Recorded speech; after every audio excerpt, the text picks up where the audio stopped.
네, 더불어민주당이 어제 의원총회를 열었습니다. 이재명 대표의 최종 결정, 준연동 형제 유지와 통합형 비례정당 구성, 이걸 만장일치로 추인을 했는데요. 이 문제를 비롯한 여러 현안 이분과 이야기 나눠보도록 하겠습니다. 더불어민주당의 정성호 의원 모셨습니다. 어서 오세요. 네, 안녕하세요. 자, 아무튼 이런 결론이 나왔는데 의원님 개인적으로 어떻게 평가하십니까? 동의하십니까? 저는 뭐 잘했다고 생각합니다. 어떤 점에서요? 어쨌든 4년 전에 민주당이 정의당과 함께 준연동형제 선거제를 도입하지 않았습니까? 그런데 그렇게 도입해놓고서 다시 그 이전의 상태로 돌아간다는 것은 그 당시 저희가 주장했던 것이 아무 명분이 없었다는 걸 자인하는 꼴 아니겠습니까? 그 당시 주장했던 게 역시 양당제의 폐해를 극복하고 소수 정당 또 소수 세력의 목소리가 국회에 들어올 수 있는 통로를 만들어 주자 또 표의 등가성 비례성 확보하자는 그런 취지였는데 저는 그 취지는 여전히 살아 있다고 보고 있고요. 또 병리평으로 돌아가지 않겠다고 약속을 했었기 때문에 저는 뭐 이재명 대표가 잘 선택했다고 보고 있고 뭐 이재명 대표가 아니라 당의 다수 의원들이 또 계속해서 국민과 약속을 지켜야 된다. 그 요구에 잘 부응했다고 생각합니다. 네. 이제 그렇게 보면 너무 오래 걸린 거 아니었습니까, 사실? 어쨌든 당내에서는 또 당내 일부 의견들은 병리평으로 가는 게 민주당이 책임 정당으로서 역할을 잘 할 수가 있고 특히 비례 후보를 적절하게 잘 선택해 갖고서 할 수 있고 특히 국민들이 복잡해서 잘 모릅니다. 병리평제가 단순하기 때문에 네. 글로 가는 게 낫지 않겠냐 또 이런 의견도 많이 있었는데 역시 우리가 작은 실리를 취하는 것보다는 큰 명분을 얻는 게 더 좋다고 생각하고요. 저도 뭐 그런 취지에서 이 대표나 지도부가 잘 결단했다고 보고 있습니다. 그러면 결국 이제 논점은 하나로 좁혀지는데요. 위성정당은 포기할 수가 없었던 겁니까?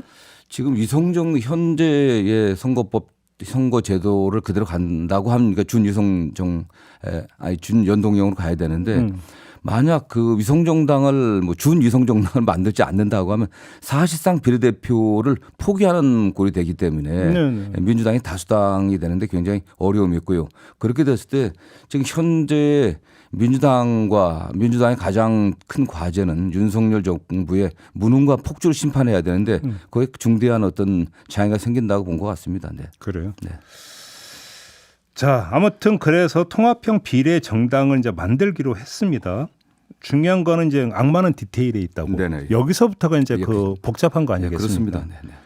자, 그러면 민주당 그러니까 지분은 몇 %고 네. 또 순번은 어떻게 되는 거냐라는 아주 실무적인 문제가 제기되는데 어떻게 풀어야 된다고 생각하세요? 당내에서는 그 민주개혁 진보 선거 연합 같이 민주연합 추진단을 만들어 놓고요. 네. 거기에 원내대표를 지낸 박홍근 의원을 단장으로 임명했습니다. 또 시민사회 출신이기 때문에 시민사회 소통이 잘 되고 있습니다. 다음은 어쨌든 뭐 지금 어떤 분들하고 대화를 할 것인지 그 대상.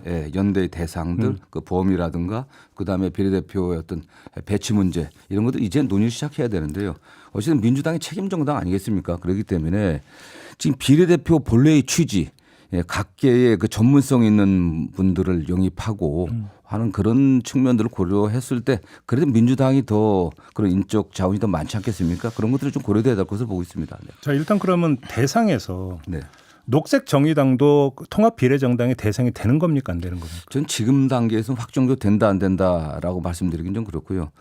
뭐 정의당과 뭐 진보당 이런 문제는 또 각 당이 추구하는 정체성과 정책 목표가 있기 때문에 과연 뭐 민주당과 함께 하는데 동의할 수 있을지 그런 점들이 좀 더 논의돼야 될 것으로 보고 그러면 있습니다. 함께 하에 들어가 동의하기 위한 기준이라고 할까요? 현재로서는 뭐 일단 모든 분들에게 어쨌든 윤석열 정부의 그 폭주를 막으려고 하면은 범야권이 승리해야 된다라고 하는 데는 공감대가 있을 것으로 보고 있습니다. 그러나 그 이후에 그렇다고 하더라도 어쨌든 조금 전에 말씀드린 것처럼 뭐 비례대표의 어떤 순번을 정한다든지 또는 비례대표로 영입할 분들을 어떤 분들 할지에 대해서는 여러 가지 뭐 논의해야 될 부분이 많이 있기 때문에 네. 지금 섣부르게 어떤 기준을 말하기는 좀 어려울 것 같습니다. 이른바 조국 정당이나 송영길 정당은 물론 뭐 다 열려 있다고 보겠지만은 저 개인적으로는 뭐 민주당에 있었던 분들 아니겠습니까? 네. 어떤 게 민주당의 승리, 범야권의 승리에 도움되는지 그분들이 좀 잘 고민해 주길 좀 부탁드리겠습니다. 지금 그 말씀은 그렇게 적극적인 것은 아닌 걸로 지금 뭐 저는 개인적인 해석을 의견입니다. 네. 그렇죠. 예, 맞죠. 제 어쨌든 해석이 맞는 거죠. 예. 뭐 조국 그 전 장관 같은 경우는 또 재판이 또 저 최근 이 항소심 선고가 얼마 남지 않지 않습니까? 뭐 그런 문제들 여러 가지 고민했으면 좋겠고요. 네. 그렇고요. 어제 저희가 김영배 의원하고 인터뷰를 했는데 그러니까 그 순번과 관련해서는 민주당 같은 경우에도 이제 그 10번 뒤로 좀 가야 되는 거 아니냐 이런 개인의 의견을 전제로 이런 의견을 피력하던데 동의하십니까? 뭐 통 크게 연대한다고 하는 그런 측면에서는 뭐 그런 고려도 할 수 있겠지만 네. 저는 결국 국민들에게 신뢰받을 수 있는 국민들이 저런 후보들이 비례대표 왔구나라는 그런 감동을 주려고 하면은 전 그런 개별적으로가 판단해야 되는 문제지 일률적으로 판단해서는 안 된다고 보고 있습니다. 그래요? 저 비례대표 취지가 뭐겠습니까? 어쨌든 소수 세력들 그다음에 각계의 전문성들 다양성들을 확보하기 위한 그런 측면에서 대표성 있는 분들을 모셔갖고 특히 현재 가장 큰 문제인 뭐 민생 문제, 경제 문제, 안보 문제 이런 문제 전문가들을 저는 앞에 선순위에 배치돼야 된다고 보고 있습니다. 그러면 그 소속 정당이 어디냐가 아니라 이제 인물 개인의 어떤 능력 예. 이걸 우선시해야 된다 이 말씀이십니까? 그래야 국민들에게 감동을 주고 나눠먹기로 보이지 않을 것으로 보고 있습니다. 바로 그 지점에서 4년 전에 더불어시민당의 경우를 보면은 검증을 해야 되잖아요. 네네. 신청자를. 네네. 근데 이게 뭔가 좀 구멍이 뚫리면서 부실 검증이 이루어진 바로 경우가 그렇습니다. 있지 그런 않습니까? 측면에서 역시 그 민주당이 제대로 된 검증 시스템을 갖고 있고 현재 갖고 있는 인적인 어떤 풀도 좀 그러면 크다고 지금 보고 민주당이 있습니다. 지금 공관위에서 그럼 검증을 해야 된다 이런 말씀이실까요? 공관이 아니라 민주당 별도의 인사 검증팀들이 있습니다. 후보 네. 검증팀들이 당내에 있어 갖고요. 예. 전방위적으로 검증을 하고 있습니다. 그래서 만약 그 비례연합 정당이 만들어진다고 하면 거기에 추천된 분들을 결국은 제대로 된 검증은 민주당의 시스템 안에서 검증할 수밖에 없지 않나 근데 생각합니다. 이게 법적으로요. 네네. 그러니까 한번 이건 궁금해서 좀 그런 네네. 건데 형식상으로는 그러니까 비례정당과 민주당은 별도의 별개죠. 정동이죠. 예, 예. 정당인데 네네. 민주당의 어떤 그 검증 시스템을 가지고 다른 정당의 이 그 신청자들을 검증할 수 있는 근데 겁니까? 민주당이 물론 그건 할 수는 있겠죠, 사실. 그 자체가 법적으로는 문제 법적으로 없습니까? 문제가 없겠죠. 네. 그래요? 다만 뭐 실제 구체적인 창당에 들어가게 되면은 결국 민주당의 뭐 당직자들 또 민주당의 의원들이 많이 참여할 수밖에 없지 않겠습니까? 예. 그래요. 이 번호 순번 문제 때문에요. 아니 뭐 그 현실적인 측면을 몰라서 질문 드리는 게 아니라 네. 형식 요건상에 그러니까 그 별개의 정당이기 때문에 지금 질문을 드렸던 그 거예요. 인물을 검증하는 것 자체는 뭐 문제가 없겠죠. 네. 알겠습니다. 요 얘기를 좀 넘어가 볼게요. 이명백 공관위원장이 어제 윤석열 정부 탄생의 원인 제공자들에 대한 책임 있는 자세를 요구를 했습니다. 일단 이 그 시각에 동의하십니까, 의원님은? 저는 뭐 그게 뭐 원론적인 말씀이라고 생각합니다. 원론적인 말씀을 생각하고 그 지난 대선에서의 그 0.73% 패배가 굉장히 뼈 아프지 않았습니까? 네. 거기에는 뭐 누가 잘했고 잘못했고가 아니라 우리 모두의 책임이라고 생각합니다. 네. 뭐 일각에서 지적하는 것처럼 후보였던 이재명 대표가 본인 스스로도 내가 가장 큰 책임을 져야 된다는 말씀 하셨지만은 어쨌든 또 한편에서는 문재인 정부가 정권 재창출을 실패한 거 아니겠습니까? 그런 측면에서 책임이 있다는 분들 많이 계시고요. 특히 뭐 부동산 정책 또는 조국 사태 또는 뭐 일방적인 소득적 성장의 문제점도 이런 걸 지적하는 분들이 있는데 네. 저는 그게 뭐 특정한 어떤 분들을 지목한 것은 아니라고 보고 있고 당이 변화돼야 되는데 이번 총선 공천 과정에서 혁신적인 모습을 보여주지 않으면 국민들이 신뢰하지 않을 겁니다. 기성 정치권에 대한 국민들의 부정적인 생각이 굉장히 크지 않습니까? 그러려면 혁신하려고 하면 과거에 민주당의 어떤 주류적인 입장이 있었고 또 우리 문재인 정부의 핵심적인 역할을 했던 분들이 어떻든 책임을 져야 된다는 이런 의견도 굉장히 크기 때문에. 근데 그렇게 말씀을 하시면 제가 한번 다시 돌아가서 한번 질문 드려보고 싶은 게 대선 패배한 후에 네네. 대선 백서 낸 적이 있습니까? 민주당에서? 다시 말해서 네네. 대선 패배의 원인에서 이른바 문재인 정부의 실정이 어느 정도나 그 영향을 미쳤고 네네. 이재명 후보의 경쟁력이나 선거 전략에서 패착이 무엇이 있었는지를 네네. 냉정하게 평가해서 네. 이걸 그러니까 쭉 정리한 이 내용이 있느냐고요. 지금 자체적으로는 제가 알기로는 뭐 없죠. 아니 자체적으로 분석을 했습니다. 아니 대외적으로 분석은 대외적 발표한 게 공표는 안 없잖아요. 했습니다. 그렇습니다. 공유된 바가 없잖아요. 네, 정당에서도. 그렇습니다. 네. 근데 이명백 공관위원장의 개인 의견을 가지고 그렇게 되어버리면 네네.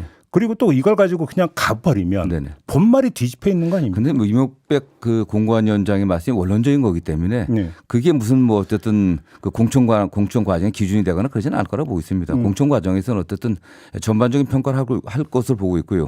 그다음에 후보 특히 중진 의원들 같은 경우는 대개 후보의 적합도, 지역 내에서 어떤 교체 지수, 그 이런 것들을 제가 여론조사한 걸로 알고 있습니다. 그런 것도 종합적으로 평가돼 갖고 해야 될 문제지.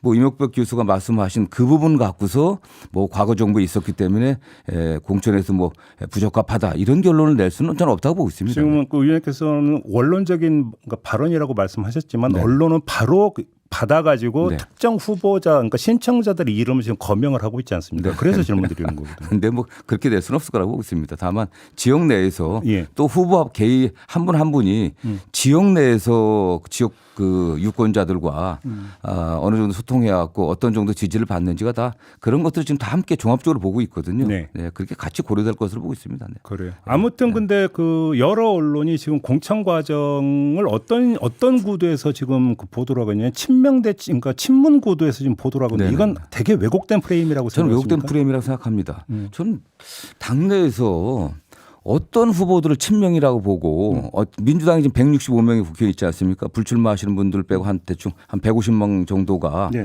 뭐 공천신청을 대충 한 것으로 알고 있는데 어떤 사람은 친명이고 어떤 친문이냐 이런 기준을 과연 나눌 수 있는 건지 그게 의문이에요. 네. 뭐 저 같은 경우는 뭐 되게 뭐 친명계의 뭐 좌장이다라고 얘기하는데 저는 친명계라고 해갖고 모임 한번 가져본 적이 없습니다. 밥 한번 먹어본 적이 없습니다. 그런 것 자체를 제가 굉장히 싫어하기 때문에 이재명 대표 체제하에서 당직도 한번 맡아본 적이 없어요. 그러면, 다만 예. 고시 동기이기 때문에 35년 이상 된 친분이 있기 때문에 주로 이제 쓴소리를 전달하는 그런 역할을 해왔는데 그냥 좌장이라고 얘기를 합니다. 의원님의 그런 논리대로라면 이명박 위원장의 윤석열 정부 탄생의 원인 제공자라고 하는 것도 기준이 없는 매우 추상적인 얘기죠. 되게 사실. 막연하고 예, 구체적인 그냥 얘기는 주관적이고 자기적인 얘기일 아니, 뿐이잖아요. 구체적인 얘기란 저는 아니. 그러니까 그런 의미에서 제가 원론적인 말씀이라고 원론적인 얘기로 말씀드린 거고요. 예. 다만 뭐 아까 말씀드린 것처럼 그 문제 전 정부에서 또 핵심적인 역할을 했던 분들 계시지 않습니까? 그 국회의원도 하시고 핵심적으로 했던 분들이 계신데 저는 뭐 이명박 교수가 그런 분들을 구체적으로 지목해서 얘기를 한 게 아니라 전체적인 어쨌든 일반적인 정서가 우리가 정권 재창출에 실패했으니까 어떤 전 정부에 그래서 어떤 중요한 역할을 했던 분들이 스스로 용단하는 게 필요하지 않겠냐 이런 의견도 있다는 네. 그런 걸 반영해서 원론적인 말씀한 것 같습니다. 그 하위 20% 명단 발표를 앞두고 있지 않습니까? 여기에 들어간 사람들이 네네. 이탈을 해가지고 예를 들어 뭐 새로운 미래나 이런 쪽으로 당적을 옮길 가능성이 계속 제기되는데 어떻게 전망을 뭐 하십니까? 가능성이 없다고 얘기하는 게 사실은 현실적이지 않겠죠. 사실. 비현실적이죠, 그 네, 얘기가. 그렇지 예. 않겠습니까? 예. 되게. 그러나 그 하위 20% 결정이 최근에 와서 자의적으로 결정된 게 아니라 우리 당의 공직 그 선출직 공직자 평가위원회가 구성됐는데 1년 전에 구성된 겁니다. 1년 전에 위원장이 임명됐고요. 네. 그 지난해 이미 다 평가가 완료됐습니다. 그러니까 이명박 공관위원장이 임명되기 한참 전에 공관위가 평가위원회가 구성돼 갖고 평가까지 완료됐기 때문에 저는 그건 객관적인 평가라고 보고 있습니다. 네. 가능 의원님들이 뭐 거기에 승복하는 게 도리가 아닌가 생각합니다. 뭐, 네. 그래요. 알겠습니다. 이 새로운 미래 내지 개혁신당 있잖아요. 네네. 지금 의원님께서 전망하실 때 이번 총선에서 어느 정도까지 성적표를 거둘 거라고 전망을 하세요? 뭐 소위 말하면 제3지대에 계신 분들이 현재 정치 상황에서 성공하기는 좀 쉽지 않을 거라고 보고 있습니다. 왜냐하면은 저는 그렇습니다. 지금 뭐 여당 쪽에서야 뭐 야당 때 야당이 발목 잡아서 국정을 제대로 펼쳐나가지 못했다고 주장하지만 예. 다수의 국민들은 윤석열 정부가 지금 취임 뭐 2년이 다 돼가는 선거 2년이 다 돼가는데 뭘 했냐라는 의문을 많이 제기합니다.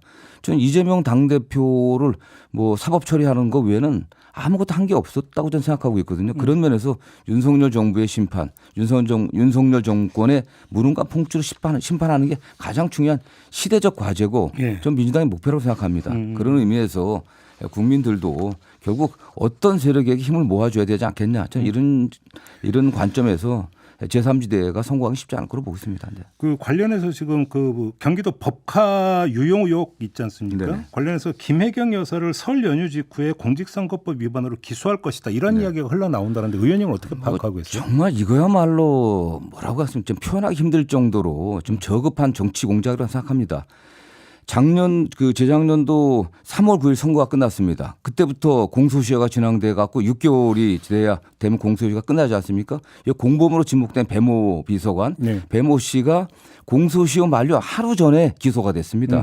그리고 기소한 이유는 그렇게 해야만 공범으로 되어 있는 김혜경 여사에 대한 공소시효가 진행되지 않으니까 이번에 항소심 재판 14일 날 돼 있습니다. 14일 지나고서 만약 항소 기각이 되면 상고를 안 하게 되면 검찰은 상고를 할 수가 없습니다. 본인이 상고를 안 하게 되면 바로 그 다음날 공소시효가 정리돼요. 하루밖에 안 남았습니다. 그걸 막기 위한 거예요. 도대체 대통령 선거가 끝난 지 23개월이 지났습니다. 23개월 동안 뭐 하고 있다가 지금 가장 유력한 경쟁자였던 이재명 후보자의 배우자를 지금 또 기소한다고 하는 거겠습니까? 이게 뭐 하는 짓입니까 사실? 이게 복잡한 사건입니까? 그렇지 않지 않습니까? 법인카드 사용했냐 안 했냐 이게 사실 법인카드의 목적에 맞냐 안 맞냐 이것만 따지면 되는 거예요. 이걸 23개월 동안 끌고 온 겁니다. 저는 너무너무 화가 납니다. 뭐 1,000만 원어치 과일 뭐 이런 보도 나오던데. 아니 그렇다고 하면 그게 지금 그게 그렇게 복잡한 사건이냐고 이 사건이 문제가 된다고 하면은 예. 일전에 저희 인터뷰에서 의원님이 어떤 말씀을 주신 바가 있냐면 공천이 어느 정도 좀 이제 마무리되면 통합비대위나 통합선대위 구성 필요성을 언급하신 바가 있었거든요. 네네. 기억하시죠? 네 그렇습니다. 그 생각은 지금도 변함이 좀 없으십니까? 그래야 된다고 보고 있습니다. 그러면 통합형위원회라면 누구를 염두에 둘 수 있는 겁니까?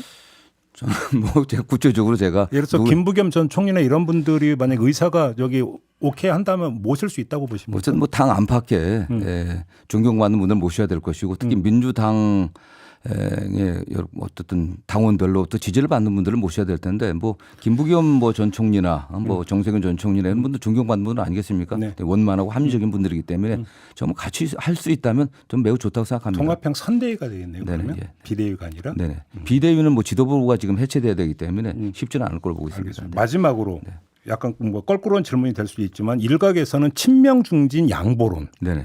그러면서 의원님의 실명을 아니, 뭐 보도한 언론도 있던데 어떤 입장이십니까? 저는 모르겠습니다. 뭐 저 개인적으로는 뭐 제가 하나 어떤 선택을 해갖고서 민주당이 산다고 하면 뭐 그렇게 할 수밖에 없겠죠. 저는 예. 개인적으로 크게 그런 면에서 뭐 제가 뭐 국회의원직에 집착하고 있는 사람은 아닙니다. 네. 다만 어쨌든 뭐 저도 제 지역구가 아시겠지만 굉장히 험지였습니다. 제가 국회의원을 6번 출마했는데요. 저 말고는 공천 신청한 분도 없던 그런 지역이었습니다. 사실. 그 말씀. 험지다. 네. 뭐 좋은 지역에서 제가 양지에서 편안하게 왔다면 뭐 되게 뭐 그런 말씀도 알겠습니다. 뭐 이해되겠지만 그렇지는 않습니다. 네. 알겠습니다. 오늘 인터뷰는 이렇게 마무리해야 될 것 같네요. 고맙습니다, 의원님. 네, 감사합니다. 민주당의 정성호 의원과 함께했습니다.